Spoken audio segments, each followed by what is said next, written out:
I have to admit, at one time, I was morbidly fascinated by the hit television series The Walking Dead. A few years ago, they were routinely killing off their lead characters.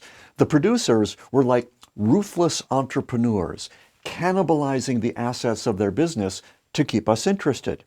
But you don't have to do that. If you want to keep us interested, think like a flower.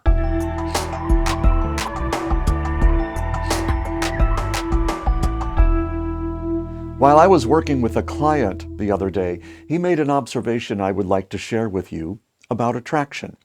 Nature gives plants an innate wisdom that allows them to create their flowers with bee-attractive colors, blue, white, yellow, and purple for the most part. They also attract by scent and by having lots of pollen and nectar open and available.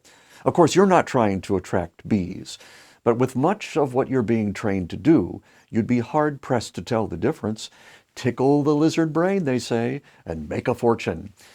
I don't know about that. If it ever worked, its day is over.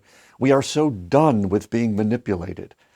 Video can be like a flower, though, attracting human beings according to nature's laws, even though people's needs are just a teeny tiny bit more complex than a bee's.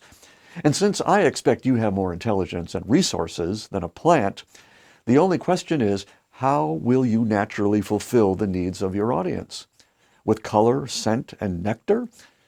Well, nature shows us that color is kind of important.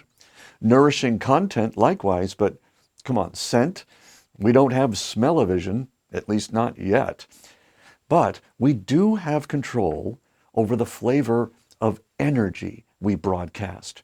And of the three, color, content, and energy, energy is by far the most important, but it's the least visible, so no one pays any attention to it, which is why we see so much Walking Dead content. This creates an opportunity for anyone who wants to work with natural attraction, the kind that leads to trust, which today is the only kind worth having.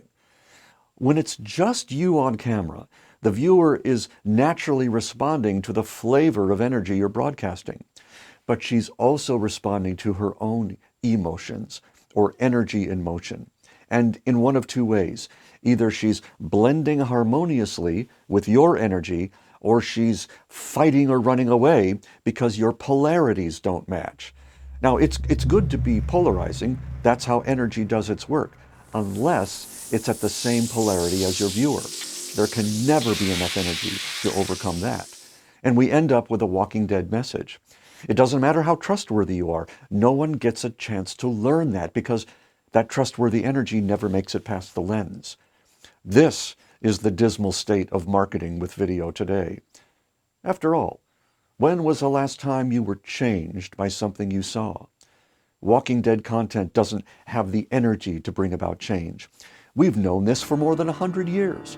Dr. Frankenstein tried it by stitching his monster together from the previously living. He wanted to be worshipped for creating a new species to satisfy the demands of his ego. And that's the key to creating Walking Dead content. Feed your ego, build a monument to your genius, erect your own horror show theme park, fun for the whole family. Or check the ego at the door of the studio.